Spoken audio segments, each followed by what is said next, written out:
A former combat medic returns from the Middle East, only to find a broken ranch and a past no one dared to name. But then, from beyond the overgrown fence line, a wild Mustang steps forward. No call, no rope, just silent presence. And with it begins a journey that won't just uncover the truth, but will heal something far deeper: the human heart. Dry wind swept across the red earth of El Dorado Creek, carrying away the last breath of summer with a final wave of heat before autumn arrived. Sun-baked rocks glowed in the fading light, and wild grass lay flattened under the scorched sun like strands of old hair, no longer smooth as it once was. Along a rugged dirt road leading toward the old ranch, a faded silver pickup truck rolled to a stop in a haze of red dust. Rachel McAllister turned off the engine. Her hazel eyes stared straight ahead, toward a crooked wooden sign that read McAllister Ranch, the rusted chain holding it up creaking in the wind. The truck wheezed like it too was exhausted from the long journey from Fort Bliss Air Force Base to Arizona, a place Rachel had tried to forget, but somehow found herself back in. Coming home didn't mean forgiveness, nor did it mean she was ready.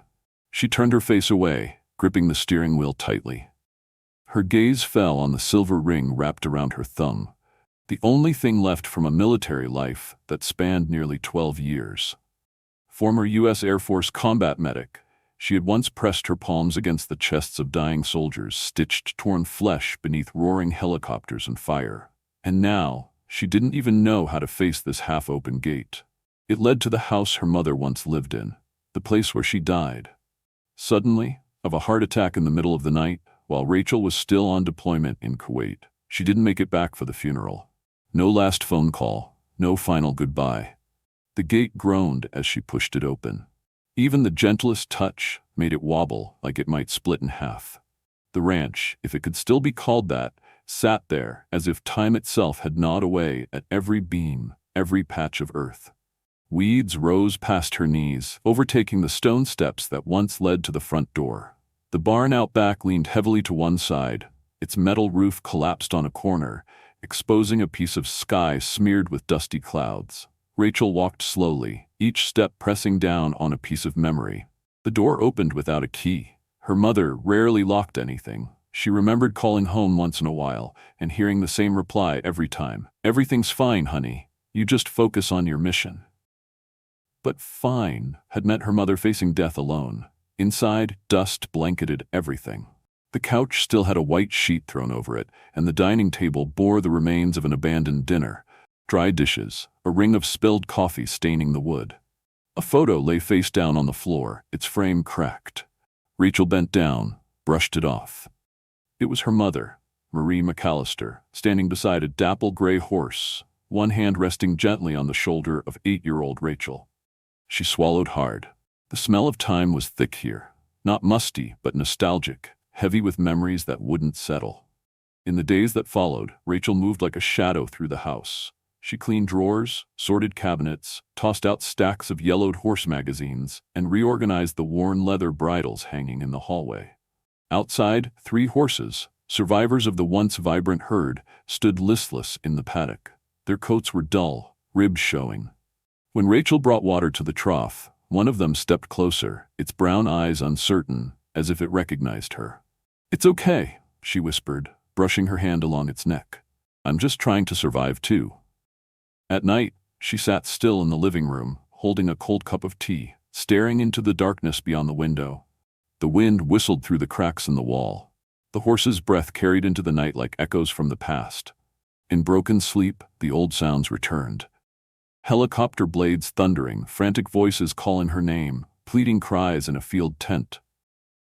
Rachel jolted awake, heart racing. She stepped out to the porch, settled into a rotting rocking chair, and looked up at the stars. Maybe, she thought, she didn't come back for her mother. Maybe she came back to find herself. That afternoon, while inspecting the southern fence line, the old boundary between the ranch and the wooded edge of Elkhorn Wash, Rachel saw it. The horse. It stood motionless in the tall grass, its gray coat covered in dust, mane tousled as if blown backward by the wind. No halter, no saddle, no markings to show it belonged to anyone. But it didn't run. It looked straight at Rachel, eyes dark as a still lake at twilight, without fear, without aggression, only waiting. She took a step forward. The horse flicked its ears, then turned. It didn't bolt, just walked slowly toward the forest edge. At the tree line it paused, looked back once more, as if beckoning. Rachel stood frozen, heart pounding. Was it a mirage? A trick of fatigue? Or a message? The wind whispered through the grass. Far off, the sun dropped behind the horizon like the last glowing ember of a fire. And in that moment, Rachel knew one thing. Her journey wasn't over. It was just beginning. The dirt road heading south from Eldorado Creek had all but disappeared, buried beneath layers of dust, scattered rocks, and waist-high weeds. Rachel stood by a rotting fence post, one hand gripping a hammer, sweat trickling down her neck beneath the unforgiving Arizona sun. But she didn't feel the heat. Not now. Standing before her, in the middle of the wild grass, was the same Mustang. Its coat was ash gray, mane tangled like desert smoke, eyes dark and bottomless like the sky before a storm. It didn't flinch, didn't rear or flee. It just stood still, like a spirit from an old desert tale, watching her, as if they had known each other in another lifetime. Rachel stepped closer, steadying her breath, keeping her hands loose. The horse didn't break eye contact. It stared at her like a question shaped in flesh and bone. Then it turned, striking the hard earth once with its hoof, and slowly walked down the narrow path leading to Elkhorn Wash. She hesitated. That path, it led toward the uncharted part of the property. As a child, her mother had strictly forbidden her from going near it. Every time Rachel wandered too far, her mother would scold her without explanation, only repeating, "That place is not meant for good people." She had forgotten those warnings until now. Until a wild horse was drawing her back there. Rachel returned to the house, pulled out an old canvas rescue pack from storage and began stuffing it. Folding knife, flashlight, water bottle, topographic map, first aid kit, and a handful of old protein bars. Her military boots sat in the corner, scuffed, cracked, but reliable. She slipped into them without tying the laces. Some habits never leave you. Smoky, that's what she decided to call the horse, for the color of its coat, was still waiting by the fence, silent, still, like it knew she'd come back. As she opened the gate, it turned and walked again. No urgency, no force, just a guide who seemed to understand that the path only mattered if she chose it herself. The trail was little more than two parallel tracks pressed into dry earth, flanked by brittle cacti and sun-bleached stones. But as they moved deeper into the south, the landscape began to shift. The sand gave way to clusters of scrub pines, and soon they passed remnants of what had once been a border fence, broken posts, rusted barbed wire, crushed tin cans buried in dust. Rachel stopped more than once to examine them. A can of tomatoes stamped 1993. A torn plastic bag with smudged Spanish lettering. A faint chill ran up her spine, not from fear but from instinct, the kind soldiers develop when they walk where others have fallen. Smoky stayed ahead, but never too far. At every fork or curve, it paused and looked back at her, as if to ask, "You still want to follow?" By late afternoon, they reached the edge of a canyon. The map showed nothing beyond this point, just dry rock and hot wind. But Rachel spotted a half-buried sign under a thick tangle of sagebrush. She tugged it free and flipped it over.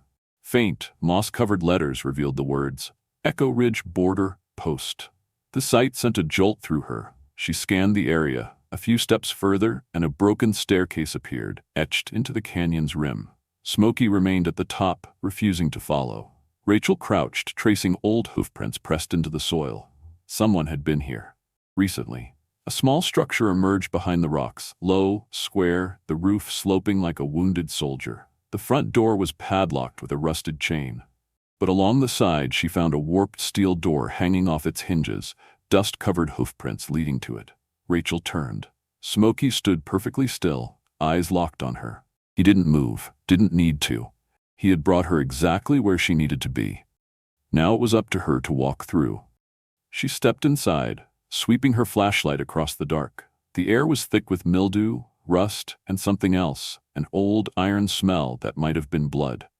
She didn't turn back. Not now. This wasn't just the horse's journey anymore. This was hers. In the corner of the outpost, something that looked like a torn canvas bag caught her eye. But when the light touched it fully, Rachel froze. It wasn't a bag, it was an arm. She rushed forward.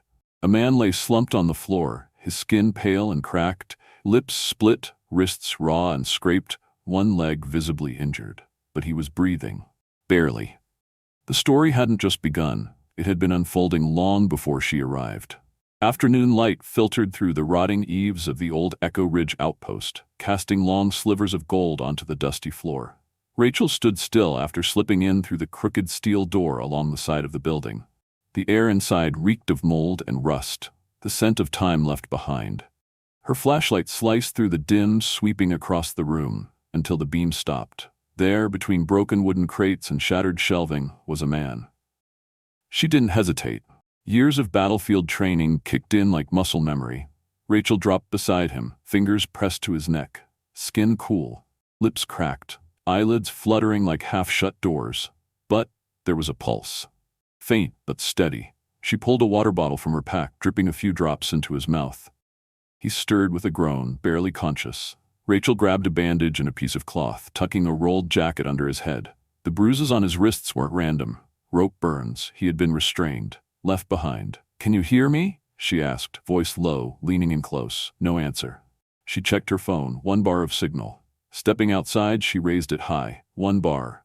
2. Faint connection. She hit the emergency number, breath sharp in her throat. 1 ring. 2. Then, connected. "I need a rescue unit," she said quickly. "I have an unconscious male at the old Echo Ridge border post. GPS is unstable, but trace this signal. He's alive, but critical." "Is he injured?" the dispatcher asked. A woman's voice, calm and practiced. "Severe dehydration, restraint injuries. No major bleeding, but he's slipping fast.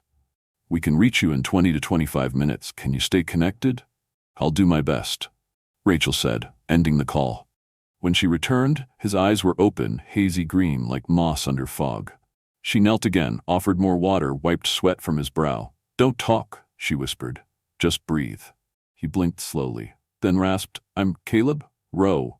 Rachel froze. That name. In the pile of old letters back at her mother's house, there had been one addressed to Elias Rowe, a former border officer who had vanished without explanation. No confirmed death, just silence. And now, Caleb? His son? "Say that again," she urged, voice low and firm. "My father worked here. I came to find what he left behind, but someone didn't want me to know." "You were attacked?" she asked, jaw tightening. He nodded faintly, then slipped back under. Rachel placed a hand on his chest. "You're safe now. Help is coming." Inside her, a storm churned, not just because she'd found a dying man, but because something buried, something her mother had warned her never to touch, was rising. 20 minutes later, flashing lights painted the old walls red and white. EMTs rushed in, efficient and fast. Caleb was hoisted onto a stretcher, but he grabbed Rachel's hand before they took him out. "Smokey brought you to me, didn't he?" Rachel glanced toward the road. The gray Mustang stood there, silent, his head lowered like he was listening. "Yes," she whispered, "and I'm not leaving you behind." A few days later, at the small-town hospital in El Dorado, Caleb woke to the soft rustle of bandages and sunlight streaking across the ceiling. Rachel sat by his bed, quiet but alert. "You okay?" she asked softly. Caleb gave a tired smile. "I never thought I'd see daylight again." "Then tell me, why did you go back there?" he told her. About his father, Elias Rowe, a high-ranking officer stationed at Echo Ridge, who vanished one day without a trace. Caleb had received a box in the mail. Old journals, maps, and a letter that was never sent. Something was wrong. Something was hidden. And when he got too close, someone struck first. "Did you see them?" Rachel asked. "No, but I heard a voice, a man, southern accent. He said, 'You don't need to know this. Nobody does.'" Rachel's hand clenched slightly. Her chest tightened, not just from fear, but from fury. Caleb had almost died, and the shadows from her mother's warnings were now flesh and bone. "We're going back," she said, firm. "I don't know what happened at Echo Ridge, but I believe Smokey does." "Smokey?" Caleb blinked. "The horse that found you. He's not just some wild Mustang." Their eyes met. For the first time, a silent bond forming between them. A soldier broken by war, a son haunted by truth, and a creature who brought them together like fate in a dust-colored coat. Rachel stood, pulling a folded cloth from her bag, a piece of canvas with the faded Echo Ridge logo pried from the outpost's rusted wall. She placed it in Caleb's hand. "This is where it started," she said, "and where we'll finish it." June sunlight spilled through the sparse trees lining the edge of the Morgan Ranch, casting mottled shadows over cracked, thirsty soil. Caleb Rowe leaned against a newly repaired fence. Rachel had fixed it the day before, and watched the steady steps of Smokey, the Mustang who hadn't left since the night at Echo Ridge. Caleb had recovered somewhat after those long days in the hospital. He'd lost weight, his skin tanned from the Arizona sun, but there was life in his eyes again. Rachel still rose early each morning, making strong coffee in her mother's old dented kettle and leaving it by his bedside like a quiet greeting. That morning, when Caleb stepped into the kitchen, she simply said, "We're going back today." No need to explain where back was. Echo Ridge had never really left them. The road to the old border post was more familiar now, but they came prepared. New flashlights, thick jackets, a fresh first aid kit, and a hand-drawn map Caleb had recreated from memory. Smokey didn't need a lead rope. He walked ahead of them, steady as ever, like a silent sentinel. Echo Ridge, bathed in the noon sun, no longer looked like a place that would eat you alive. But the way the shadows clung to the broken walls, it still held secrets. Caleb pushed the door open with his shoulder. They retraced their steps, careful through the splintered halls and rubble-strewn floors. The second floor had partially collapsed since their last visit, exposing blackened beams. Rachel pointed to a corner of the staircase. "I went up that way before. Watch your step. It's weak." Caleb nodded, trailing her carefully. They reached the attic, thick with dust and the smell of damp wood. They sifted through the debris in silence until Rachel whispered, "Here." Half buried beneath a tangle of old blankets and collapsed crates was a metal chest, rusted and web-covered. She knelt and gently brushed it off. The lock gave with a sharp snap as Caleb wedged it open with a piece of broken board. Inside were papers, neatly bundled. Letters, old maps, duty logs, and a large yellow envelope. On the front, scrawled in shaky handwriting, "Do not send. Don't let Caleb read. Unless he truly needs to." Rachel and Caleb stared at each other. Neither spoke. The air in the attic thickened, as if the walls themselves were bracing for the truth. They carried the chest to the kitchen table downstairs, where the sunlight was clean and wide. Rachel laid the files out while Caleb sat down, hands trembling slightly as he opened the envelope. Inside was a letter, handwritten, faded but legible. Every line trembling with guilt. "Caleb, if you're reading this, I'm probably gone. There's something I never told anyone. Not your mother, not my superiors, not even myself. It's haunted me for years.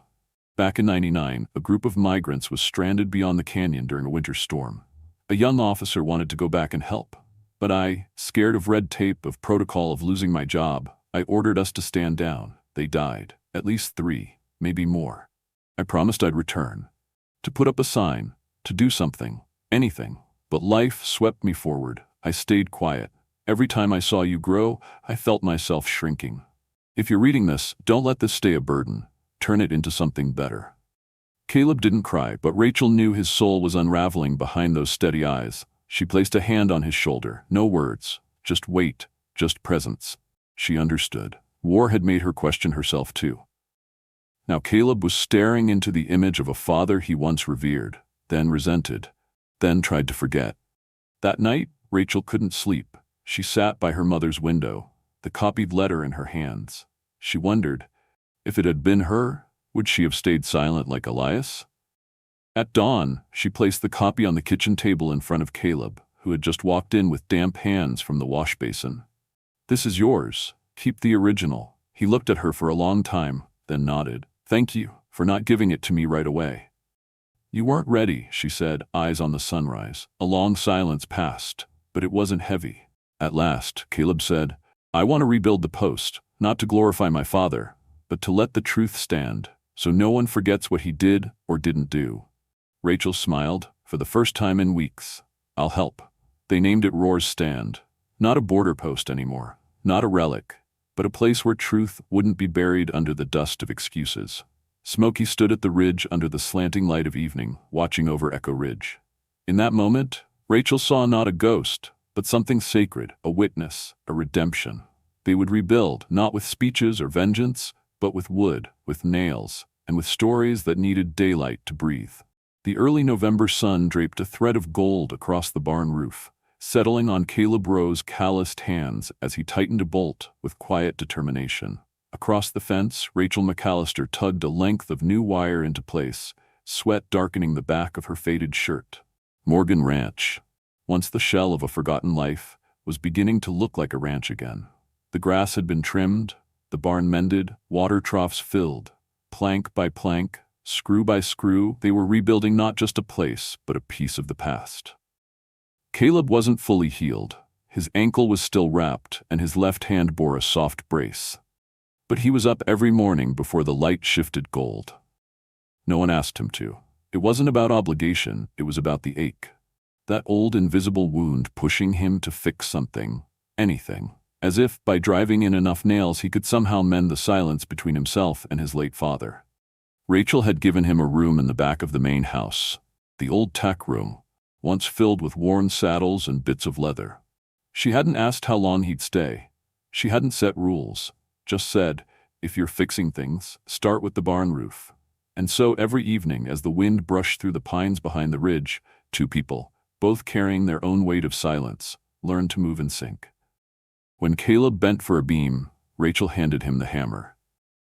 When Rachel struggled with a rusted hinge, Caleb simply braced the door with his shoulder. Smokey, her wild Mustang, was always there. He didn't sleep in a stall, didn't wear a halter, but every morning, without fail, he was waiting near the hill's edge. His silhouette stretched long in the morning light like a story untold, as if Echo Ridge still whispered through him. Kids in town began to take notice. They called him the guardian of Echo Ridge. One child swore he saw Smokey standing in front of the post during a thunderstorm, unmoved in the downpour. A group of elementary students, led by their teacher, sent a crayon drawing to the ranch. The gray horse standing tall before the border post, shielding a child and an old man with his body. Below it, scrawled in crooked handwriting, the good horse who protects souls no one remembers. Rachel hung that drawing in the hallway between the house and the barn. Every time she passed it, she paused. She didn't believe in symbols. She had lived through war, where belief got crushed under tank tracks. But there was something in Smokey's eyes, something still and deep, that she could never look away from. That night, it rained. Caleb lay restless in his bed. Nightmares still came, though gentler than before. He walked out onto the porch, blanket in hand. In the flash of lightning, he saw a dark figure near the barn. Smokey, soaked but still, head bowed beneath the storm. Rachel was already there, leaning against a post, watching the rain. They didn't speak. Caleb handed her the blanket. She nodded. No thanks needed. After a long silence, Rachel spoke, voice as soft as the falling rain. I found another letter. Caleb turned toward her. From your father. In the attic. He swallowed. And he confessed about what happened at Echo Ridge, about the decision, about the people he left behind. The silence was long, just the tap of rain against tin. I wasn't going to keep it from you, but I didn't think you were ready. Caleb closed his eyes, then opened them. I am now. She nodded, disappeared inside. Returned moments later, envelope in hand. Elias Rowe's crooked handwriting still etched on the front. Caleb read it under the dim porch light, each word like a blade through old scar tissue. There were tears, but not of anger, just sorrow. A quiet understanding blooming through the pain. The image of a man who had failed, but also carried that failure until his last breath. Caleb folded the letter, setting it on the side table. What are you going to do with it? Rachel asked. Not hide it, not destroy it, but I'm not putting it in a museum either, Caleb said, voice steady. I want to rebuild Echo Ridge, make it a place that remembers, not celebrates, a reminder, so no one repeats what he did. Rachel studied him, then whispered, I'll help. Outside, Smokey stepped closer to the porch. He stood still, his presence gentle and unshaken, as if he had heard every word and approved. The rain eased, wind stirred the scent of wet pine and old soil. 3 silhouettes stood beneath the porch roof, a man, a woman, and a wild horse. No oaths, no grand speeches, but a decision had been made. Quiet, but resolute. Echo Ridge would rise again, not as a border post, but as a marker, for truth, for healing, for what had been left unsaid. Mornings in El Dorado Creek carried a strange kind of light, not bright, not dim, but as if the sky itself hadn't quite decided whether to offer sunshine or rain. Whatever the weather, Rachel was already outside by dawn, hands calloused around a bucket of nails and a fresh roll of fencing wire. She stood beside Caleb by the eastern fence line, where the wind slipped through cracked planks and the waist-high weeds whispered with every step. "This post's been broken for years," Caleb said, leaning on his crutch but watching the crooked beam like it had personally wronged him. "I think we should just dig a new footing." Rachel nodded. No need for talk. They worked like a language all their own. One look, one nod, one swing of the hammer. Every movement marked by trust, by rhythm, by something deeper than words. Smokey stood in the distance, almost statue still, as though he were part of the land itself. His eyes followed their every move, quiet, steady, as if guarding more than just a fence, like he was guarding history. "You think the outpost can really be restored?" Rachel asked, voice low, just enough to ride the breeze. Caleb paused, wiped sweat from his brow, and nodded. "I think if we don't, no one will. But if we do, it can't be polished. It has to show the cracks, the scars, so people remember." Rachel looked toward the faint line of Elkhorn Wash in the distance, where the canyon dipped like a wound in the earth. "Then let's start." They spent 3 days preparing. Rachel used her mother's old pickup to haul salvaged wood and roofing tiles from the back barn. Caleb worked through supply lists, wiring, locks, waterproof paint. This wasn't busy work. This was stitching something back together, something that had bled for too long. Smokey followed every haul, every return trip. Sometimes he stood still as stone. Other times he stepped close, brushing his breath against their shoulders, a silent reminder. Don't forget why you're doing this. On the first morning back at Echo Ridge, Rachel carried a canvas pack filled with tools. Caleb followed slowly, careful over the gravel slope. The place looked the same, crumbled walls, shattered windows, and the rusted sign that once read Sentinel Post 12, still hanging askew. "We start with the roof," Rachel said. Caleb nodded. Every nail they drove, every board they laid down, felt like a step toward the truth. That afternoon, Helen Briggs from the town cafe pulled up in her dusty Buick. She didn't ask questions, just handed them 2 steaming thermoses and a warm paper sack. "Heard you're fixing it up," she said, eyes a little wet. "My father worked here once. He never talked about it, but I think he carried something." Rachel didn't reply. She opened the bag, split the cinnamon rolls, handed one to Caleb. Word spread. Soon, children began sending drawings. A gray horse standing in front of a broken house, a raised hand in a snowstorm, a letter falling into a rusted mailbox. A teacher brought a class by and told them, "This is where a horse saved a man," without knowing who he was. One evening, as Caleb was repairing the 4th window frame, he looked over at Rachel. "We can't keep calling this place Sentinel Post," he said. "It sounds too cold, like a serial number. Not a place that held regret and gave it room to breathe."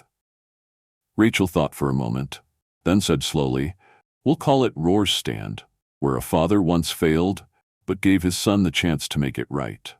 Caleb didn't speak, but she saw his hand tighten around the hammer. The new sign went up on a cool morning. On an old pine plank, Rachel painted the words in steady black, "Roar's Stand, where memory finds its voice." Below it, she added a simple horseshoe, encircling 2 hands, not gripping but holding, enough to trust, enough to let go. Smokey arrived just as they finished the last stroke. He stood near the main entrance, bowing his head ever so slightly. Children who saw the sign started calling him Haven, the shelter. Rachel didn't correct them. Sometimes names are born from belief, and if a whole town believed Haven guarded this place, then who were they to say otherwise? Inside Roar's Stand, they built a small gallery, copies of Elias Rowe's letters, children's drawings, remnants from the old post, an ancient flashlight, a rusted radio, handwritten shift logs. One corner was set aside for the memory box, a simple wooden chest where anyone could slip in a note, a secret, a truth. One man left a folded paper. "My father served here in '78. He always said a horse led him out of the fog." No one could prove that, but everyone wanted to believe. And when storms came, Haven still stood, unafraid of lightning, unafraid of the past, head low, ears forward, as if he wasn't just a horse, but part of this place, a guardian of its story. Rachel once whispered, watching him from the steps, "If any soul here ever made a mistake, you've forgiven them for us." Caleb heard her, met her eyes, no words needed, because sometimes forgiveness doesn't come in words. And sometimes it arrives in the form of a wild horse with eyes as deep as memory and the patience to lead us home. Late autumn winds danced softly across the low ridges beyond Echo Ridge, as if even time itself was reluctant to leave too soon. The Arizona sky stretched out in a rare, clear blue, calm and endless, like a memory that finally stopped aching. Back at Morgan Ranch, early clouds drifted lazily above the freshly painted barn, their shadows passing like soft echoes across new wood. Caleb stood under the porch roof, hands wrapped around a warm cup of coffee, eyes following Smokey, or Haven as the town's kids now called him. The wild horse moved at his own pace along the southern fence, never hurried, never fenced in. He came when he wished, left when he needed. A symbol without ceremony. A soul without a collar. Rachel stepped out from the barn, hands dusted in hay and the scent of worn leather. She glanced at Caleb, warmth in her eyes without needing words. He understood. This morning they would return to Echo Ridge, not to search, not to uncover, but to simply stand. They readied quietly, no need to plan. Rachel saddled Reba, the most trail-wise mare on the ranch. Caleb chose Scout, a calm, chestnut gelding he'd recently helped gentled. Haven, without being summoned, fell in step beside them. Not leading this time, but walking beside, like an equal. The trail to Echo Ridge was steep in parts, loose in others, but they knew it now. Every bend, every root. Each stretch of gravel held the weight of memory. A man nearly lost, files once hidden, a truth that refused to die, and a horse that came without reason, but stayed with purpose. At the overlook above the valley, they dismounted. Caleb walked to the old fence, hand resting gently on the sign that read, Roar's Stand. His fingers traced the wood. Rough. Unvarnished. Real. I came here looking for my father, he said softly, eyes cast toward the canyon below, but I found myself. Rachel stood beside him, golden sunlight flickering across her short hair like threads of firelight. I came to forget war, she said quietly, and found something greater. They stood in silence, not empty, but full. Between them, Haven stood still, not as a beast, not as a bridge, but as something enduring, the kind of presence that no longer needs to run, the kind that remains, not because it's trapped, but because it has found its place. Wind whispered through the canyon, lifting red dust and the sound of distant pine like an old song. Below, the once-forgotten outpost stood firm, humble but proud. Its walls held scraps of lives once silenced. Its halls remembered every step, every name, every wrong that now breathed in sunlight. Rachel walked the perimeter of the fence, her hand trailing the rails. I think sometimes, she said, we're not saved by people, we're saved by something freer, something that doesn't ask questions, that just shows up. Caleb turned, his gaze meeting Haven's. The horse looked back, unmoving, and in that gaze was no demand, no past, no fear, just the quiet knowing of a spirit that had walked farther than maps allowed. They turned back down the trail, letting their horses take slow, thoughtful steps. Haven followed, not ahead, not behind, simply there. Back at Morgan Ranch, the afternoon sun leaned low. Rachel unsaddled Reba, placed the tack on its peg, then sat on the front steps. Caleb brought out 2 mugs of tea and sat beside her. You ever wonder, he asked, what would have happened if Haven hadn't shown up that day? Rachel paused, then shook her head. He would have come when someone needed him. She looked at him, no walls left in her gaze. Same as us. No more questions. No what are we? No what's next. Just this moment. In this place. Where war, guilt, and truth had all converged, and instead of breaking them, had made them whole. Haven stood by the fence, eyes on the ridge. He was never tied, never kept. But every day he returned, a wild soul, who maybe had found his home. As the sun flared its final amber rays across the land, the sound of hooves echoed faintly in the distance. Wind played across the hills, carrying the scent of dry grass and old time. Echo Ridge still stood, quiet now, but never silent. And at the end of the journey, not a finish line, but a beginning, stood 3 souls. A woman scarred by war, a man burdened by truth, and a wild horse that had never bowed to anything but hope. If you believe some wild spirits don't truly leave, but simply wait for the right moment to return, comment 1 below. If you've ever witnessed a moment between human and animal that felt like true salvation, leave a 0. And if Rachel, Caleb, and Haven's journey touched something deep in your heart, don't forget to subscribe for more stories like this.